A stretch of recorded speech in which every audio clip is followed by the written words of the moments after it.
Biz taniydigan Quvnoq multfilm qahramonlari qanday qilib vahshiy qotilga aylanishdi? Keling, hammasini bir boshidan boshlaymiz. 2022-yil 1-yanvarda Alan Millingning mashhur bolalar asari Winnie Pooh jamoat mulkiga o'tadi. Huquqiy jihatdan bu shuni anglatadiki, istagan odam ushbu olam va uning qahramonlaridan erkin foydalanishi mumkin. Bu imkoniyatdan foydalanish uchun britaniyalik kinorejissyor Rhys Frake Walter esa birinchi bo'lib bolalar ertagini avvaldan o'zi suratga olib kelgan trash filmlar o'xshash dahshatli loyihalarga aylantirishga shoshiladi. Masalan, u olovli tornado va qotil archa kabi filmlarni ham suratga olgan. Bugungi video esa ushbu rejissyorning Puhverse olami xronologiyasi va uning kelajakdagi loyihalari haqida bo'ladi.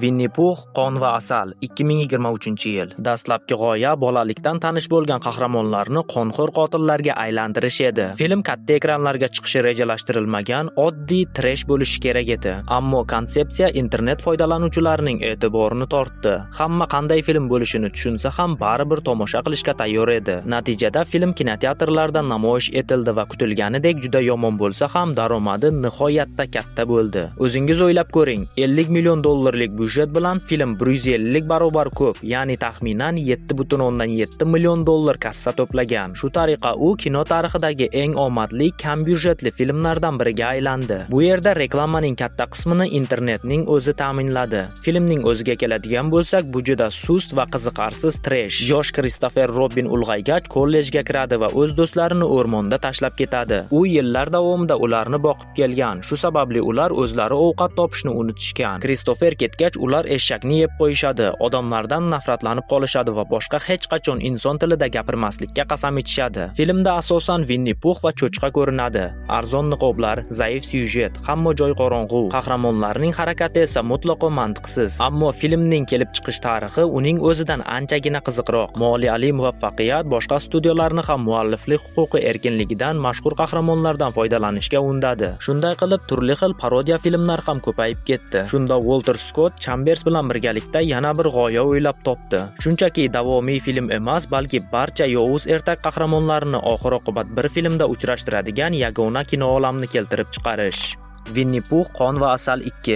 Ikkinchi film 2024-yilda chiqdi. Byudjet oldingisidan 10 barobar katta, $500 million edi. Daromad esa yana taxminan $7.5 million ni tashkil qildi. Birinchi filmning syujetini to'g'ridan-to'g'ri davom ettirish qiyin bo'lganligi uchun rejissyor bu filmda katta burilishlarni amalga oshirgan. Ya'ni birinchi qism bu safar shunchaki film ichidagi filmga aylanib qoldi. Ikkinchi qism ancha yaxshi chiqdi. Endi bu oddiy trash emas, balki unchalik yomon bo'lmagan slasher. Bu filmda Winnie Pooh va cho'chqadan tashqari boyqush va yo'lbars ham muhim rol o'ynashdi. Syujet hanuzgacha sodda bo'lsa-da, aniq o'sish seziladi. Hatto Winnie Poohning yangi niqobi va grimining o'zi birinchi film byudjetidan qimmatroq bo'lgan. Film oxirida esa kelajak qahramonlarining eskizlari ko'rsatiladi. Bu buzilgan bolalik olami, xalq orasida esa Puhverse deb ataladi.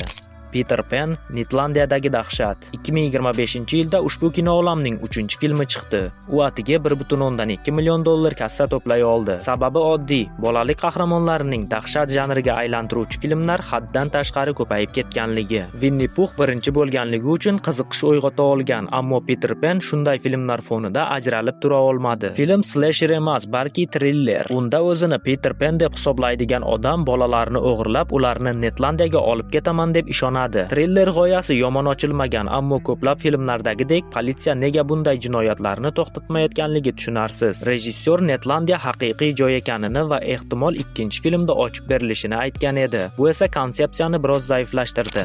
Ushbu kino olamga kiruvchi 4-film ham 2025-yilda suratga olindi, ammo bu safar Walter Field va Chambers loyiha ustida ishlagani yo'q. Shu sababli oldingi filmlardagi o'sish yo'qolgan va oddiy trashga qaytilgan deb hisoblanadi. Syujetga ko'ra, onasidan ayrilgan Bambi mustaqil hayot quradi, ammo zaharli chiqindilarni daryoga oqizayotgan yovuz korporatsiyalar uning juftini o'ldiradi va o'zini ham zaharlaydi. Shu chiqindilar uni haqiqiy yirtqichga aylantirdi. Film horror janrida bo'lib, faqat Puhversening bir qismi ekanligi e'tiborga molik. Film oxirida esa Bambi odamlar tomonidan o'ldiriladi. Lekin 2026-yilda chiqishi kutilayotgan Puxviyors Maxluqlar birlashadi nomli filmda Bambining qaytishi rasman tasdiqlangan. Lekin shu paytgacha ushbu filmdan na kadrlar, na teaser va treylerlar taqdim etilgani yo'q. Premyera sanasi ham aniq emas. Qizig'i shundaki, ushbu kino olam qanchalik trash bo'lishiga qaramasdan meni qiziqtira oldi. Buzilgan bolalik kino olami qanday yakun topishini ko'rishni istardim. Biroq filmlarning sifati asta-sekin pasayib borayotganligi xavotirni uyg'otadi.